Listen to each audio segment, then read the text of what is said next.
madalas nilang hanapin ang pinakamalakas, pinakamabilis, pinaka-up-to-date ang tech package at kung ano-ano pang latest na pwede sa motor. Kaya ang level na hinahanap ng merkado sa atin. Paano naman ang taong pang araw-araw ang gamit ng motor?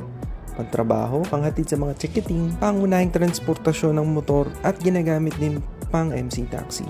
Yan papasok si Zoom 110, may Honda DNA sa reliability at fuel efficiency na dinagdagan pa ng up-to-date specs na sobra-sobra pa sa pangangailangan nating daily riders.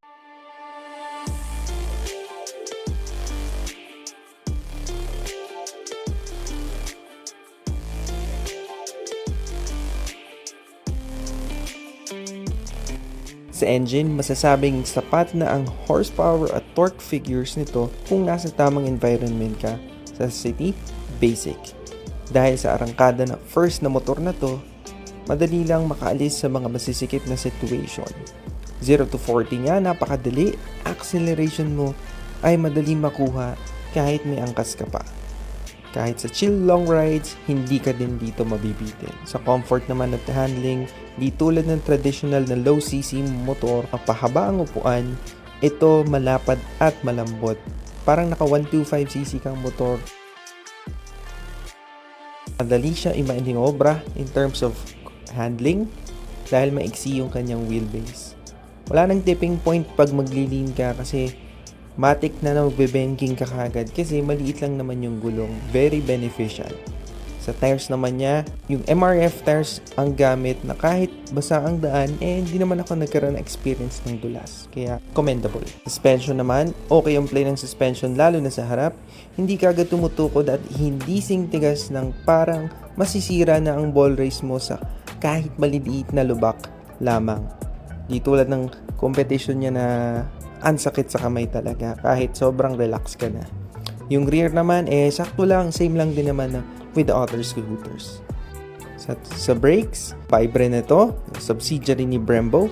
Yung front disc brake makapit or makagat ka agad. Tamang timpla lang para hindi pagod gamitin sa city. Yung rear brake, alam naman natin na pang slow speed at alala lang talaga sa front.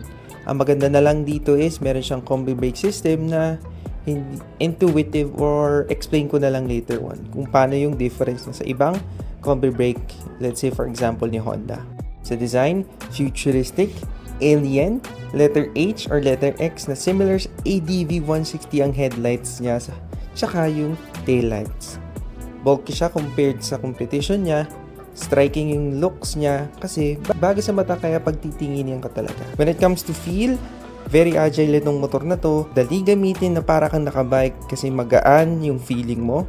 Madali siya iliko-liko. Hindi ka malilito sa controls. Legible ang display panel. Ito rin ay beginner friendly dahil madali balanse at tunay na pang baragang motor. Sa dali niya gamitin, walang problema sa traffic. Kaya lane split responsibly. May pagkamataas ang bahagya yung seat height niya compare sa competition. Pero pasok pa rin naman sa Pinoy height natin. Magandang mataas ang ground clearance niya kaya walang sabit sa kahit anong humps, lubak at kung susuong ka man sa mga below gutter deep na baha sa Maynila. Functionality at features niya, dito ko nabilib kay Zoom. Features tulad ng cornering lights na super useful sa gabi. Very intuitive siya. Mabilis siya gumana. Kasi i-expect mo siya, or kung ina-expect mo na hindi siya mabilis gamitin o hindi siya kagad iilaw, bilis, walang delay. Na makikita mo lang sa mga big bike. LED halogen lights combination sa front and rear lights niya. Ang ganda ng buga. Medyo pababa nga lang. USB charger, bright LCD display na mix ng Honda Click at Mio Gravis or Yamaha Gravis ang looks. Selected hack face kasya sa U-Box na may integrated lights na mapakalaking gulay board, combi brake system, and then yung IAS niya or yung stop start system nito. Mga bagay lang na pwedeng improve pa kay Zoom 110 is yung stop start system niya kasi rinig mo yung ingay ng electric starter. Di pa refined at ramdam mo yung delay pagkapiga mo dun sa pagkapiga mo sa throttle. Unlike yung iba na mabilis yung response pagka open mo pa lang ng throttle, half a second na under na ito. Around 1 to 1.5 seconds pa siya bago pumitik talaga o bago kumagat. palitan as soon as possible ang side mirror kasi may warping sa side nito. Nakakahilo lang talaga gamitin. Beneficial sana kung yung sensor na ginagamit sa cornering lights handlebar basis or handlebar yung sensor kasi dito kasi is cornering or banking yung angle sensor yung ginagamit. Mas maganda sana kung sa handlebar na para at least kung pupunta ka sa parking space at nakasagad yung iyong handlebar, mag-engage na yung cornering lights. Maganda sana siyang integration pa. Dito rin, medyo mararamdaman mo lang talaga na budgetary yung susian niya kasi kahit dun sa compartment, so mukha kasi siyang susian lang talaga ng regular na motor. Yun lang naman, minimal improvements lang naman yun na para maging refined talaga lahat ng features. Pero yung the whole package, the engine, how it feels, how it performs, sulit na sulit ka na. Ang kagandahan kay Zoom 110, maarangkada siya. So very similar siya sa competition niya, which is yung Honda Beat.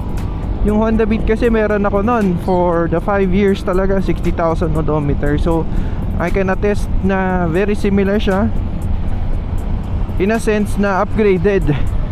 Para to make this video short, ang Hero Zoom para siyang engine ng Honda Beat, pero yung specs and features niya parang pang click tsaka pang gravis at meron pang ibang 155 plus cc na motor. Parang kanino ba tong motor na ito? Tao naghahanap ng motor na pang araw-araw na compact, madali gamitin, matipid sa gas, kakaiba sa mata, madali i-maintain, modernong technology na essential sa pagmumotor included na tunay na definition ng isang daily motorcycle ang Hero Zoom 110. Malinaw na malinaw sa presyo niyang 69,900, sulit na ito as a whole package. Oras na lang talaga makakapagsabi ng reliability nito. Liban doon, highly recommended talaga ito as unang motor na pang errands, pang all around talaga. Kung hindi priority sa iyo ang speed, panalong-panalo sa iyo na pang araw-araw ang Hero Zoom. Again, maraming salamat sa Hero Motocorp Philippines for lending this Hero Zoom 110.